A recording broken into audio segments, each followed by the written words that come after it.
कि अल्लाह जो चाहता है करता है। जो शख्स ये गुमान करता हो कि अल्लाह उसको दुनिया और आखिरत में मदद नहीं देगा, तो उसको चाहिए कि ऊपर की तरफ यानी अपने घर की छत में एक रस्सी बांधे, फिर उससे अपना गला घोंट ले, फिर देखे कि आया ये तदबीर उसके गुस्से को दूर कर देती है।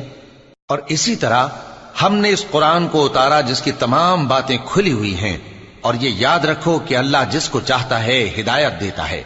जो लोग मोमिन यानी मुसलमान हैं और जो यहूदी हैं और सितारा परस्त और ईसाई और मजूसी और मुशरिक, अल्लाह उन सब में क़यामत के दिन फैसला कर देगा। बेशक अल्लाह हर चीज से बाखबर है। क्या तुमने नहीं देखा कि जो मखलूक आसमानों में है और जो जमीन में है, और सूरज और चांद और सितारे और पहाड़ और दरख्त और चौपाए और बहुत से इंसान अल्लाह को सजदा करते हैं, और बहुत से ऐसे हैं जिन पर अजाब साबित हो चुका है।